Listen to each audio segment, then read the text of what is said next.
'Cause you matter to me, and that's why you still matter to me, and that's the only. Well, let's do this just to get it over with.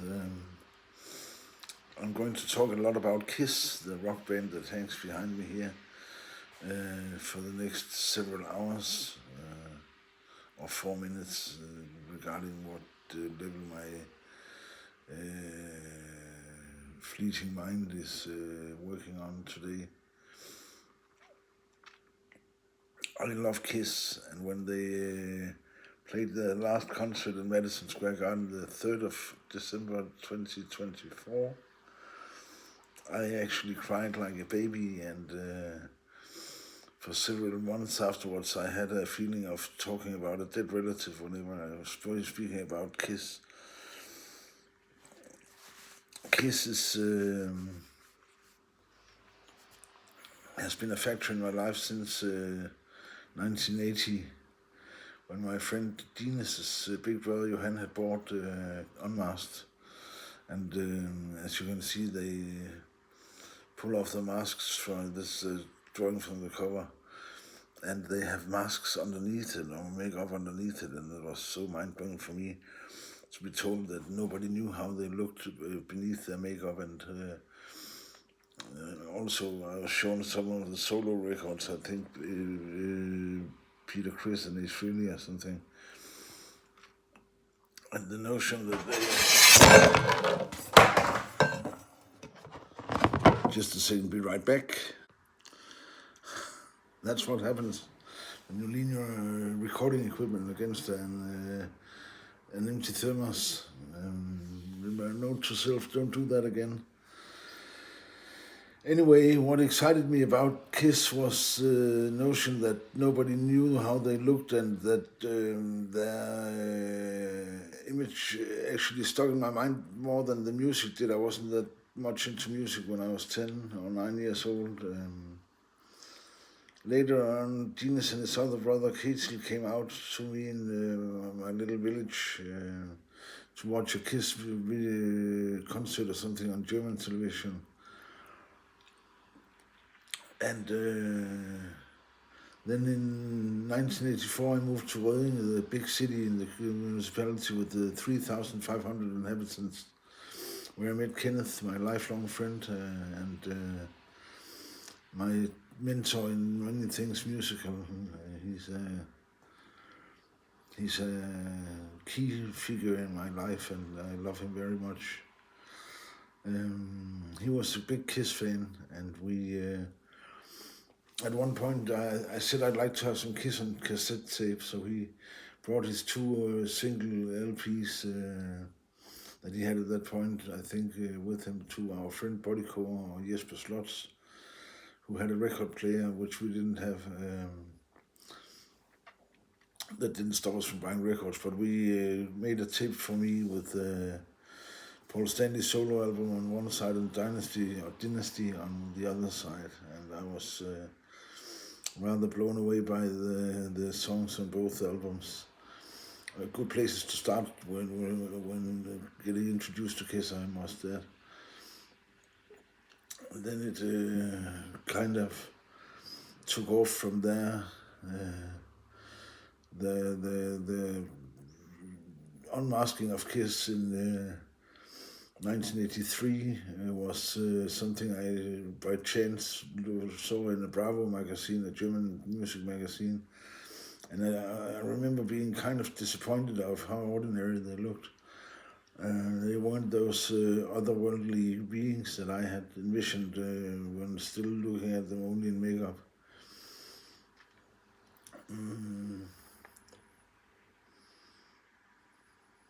Then up through the 80s, Animalized, Asylum, Lick It Up, and all that crazy night stuff came, and I kind of lost interest in Kiss, apart from listening to Double Platinum quite a lot, I remember, and Peter Criss's solo album, which is one of my favorite things with the Kiss logo on it, due to its incredibly groovy, sexy nature. Yeah, I said that. I said that Peter Chris' solo album is sexy, and I stand by that. So anyway, I moved to England in 1991. And when I was back home for Christmas, me and Kenneth listened to all the Kiss records that had been released at that point. All Kiss songs, studio recorded Kiss songs that had been released up until that time, which was including Revenge. And we listened to them in one go. It took 11 hours and 3/4 or something like that. We made up at his place at 6 in the morning and listened to Kiss until almost 6 in the evening. It was really a transformational experience. We had Kiss videos on the TV with the sound turned off, and we read Kiss books and Kiss magazines and spoke about all things Kiss, which was pretty good. We even made a diploma for our big effort. We later on made a similar venture with the Ramones. Then comes we Danishism like hell. Then in the 90s there were, I think, 3 Kiss conventions in Copenhagen in a venue called Pumpehuset, which was really, really great. I met Peter Criss, Ace Frehley and Eric Singer at these arrangements or these venues. I have photos of me and Peter Criss, me and Ace Frehley and me and Eric Singer.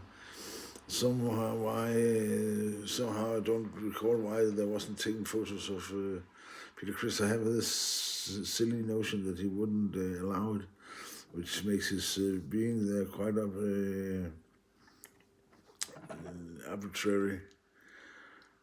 I got his autograph though on 2 tickets for the Kiss convention, and there were Kiss cover bands, and any one of you who has been at a Kiss convention knows how you go around in an orgasmic daze for the most of the venue's duration. Then came the reunion and the makeup putting again, and I had the immense pleasure of watching the original quartet play in Valby, where I live now, actually not far from where I live, in 1996 or 7. I think it was 1996, but I'm not sure. We even saw Peter Criss play Sing Beth, sitting on the stage edge. And many of us grown men were happy that there was a rainful day, because we were crying like babies to see the Catman in the flesh sing Beth. That was a pretty huge experience. I've been listening to Kiss quite regularly for the next many years. And then somehow way back in the 0s or 10s, they played in Copenhagen again, this time with Tommy Thayer and Eric Singer as Ace and Peter. And they delivered a magnificent show. My ex-wife, who joined me at the show, said after a couple of songs, "But I thought this was heavy metal, that's just rock and roll." And I said, "Yeah, baby, that's about what I like." She had the same experience when she went to see Motorhead with me, that they weren't nearly as noisy and abrasive as she thought they were, even though Motorhead was a bit more abrasive than Kiss. No point missed there.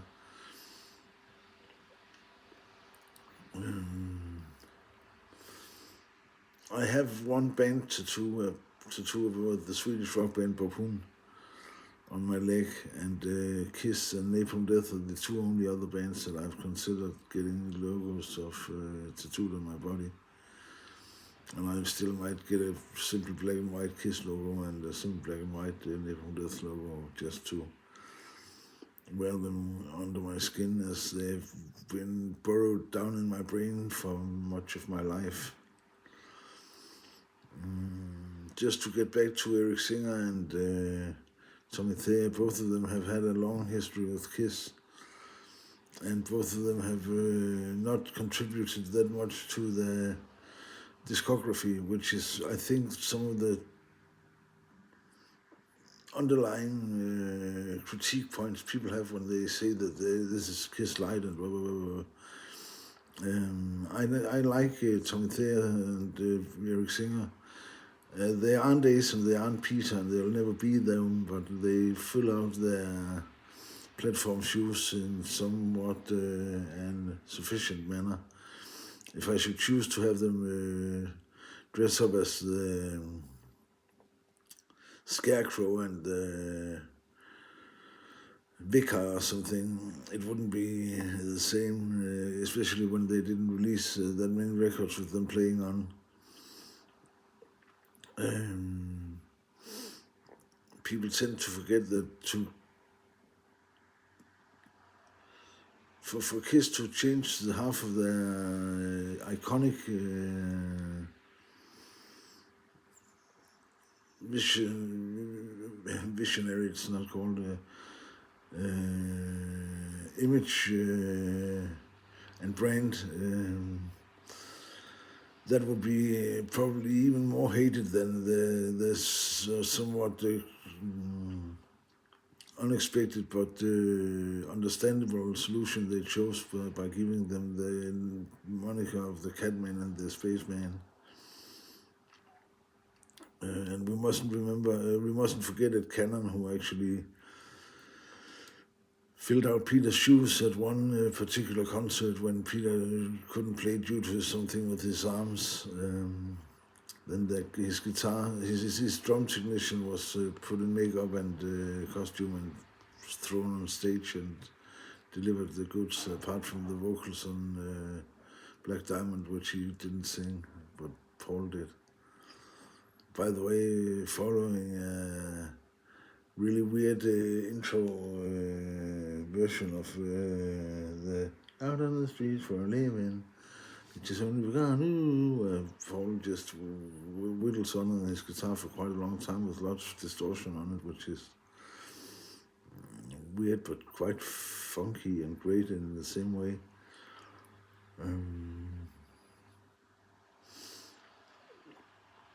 I had a big distaste for Sonic Boom and Monster and Psycho Circus and that grunge LP they made, which I can't even recall the title of right now. But I've started listening to them now, and I actually find them to be better records than I had expected. It's great to hear new Kiss songs in the olden style. I like that a lot. Sorry for the audio. Where am I going with all this Kiss talk? Well, yeah, when they had played their last concert and Gene had finished talking about the kidney stone at the tip of my schmeckle, which he was really quite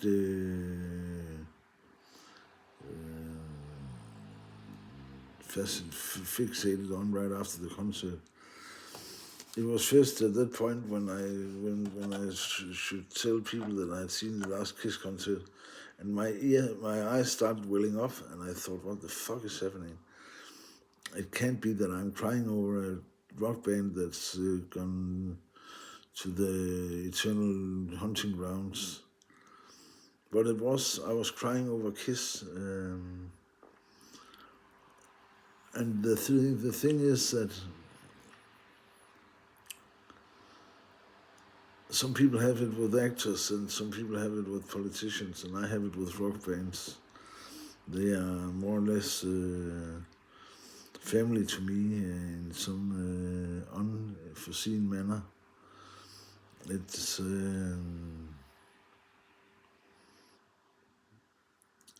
It says a lot about how we are consuming culture in a way that makes it indistinguishable for us. on an emotional level, whether it's a band or a person. When they disband or die, they are gone, and the inevitability of that loss that it leaves in our hearts and minds is quite staggering and quite harsh.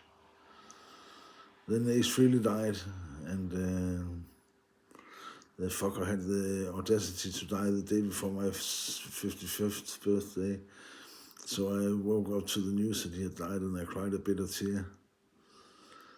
And I don't care that Kiss has been greeted by Trump and gotten a Kennedy medal and stuff like that. And I don't care about Peter Criss saying that that was greater than being inducted in the Hall of Fame.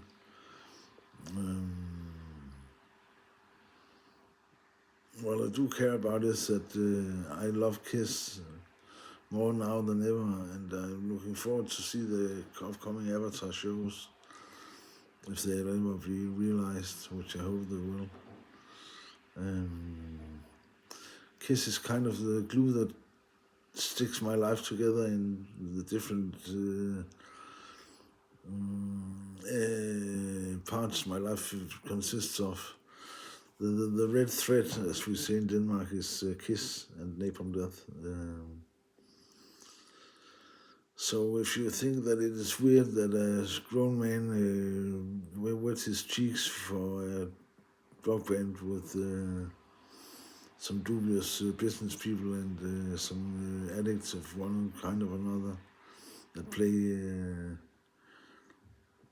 great rock and roll, then there's the answer, I think. Kiss is the glue that binds us together. I don't know where I wanted to go with this video, and this was not necessarily the place I wanted to go, but here we are, and now go listen to some Kiss and enjoy yourself. And remember, if you take out a dollar bill and hold it up and says Gene Simmons 3 times in a row, he magically appears and takes it from you.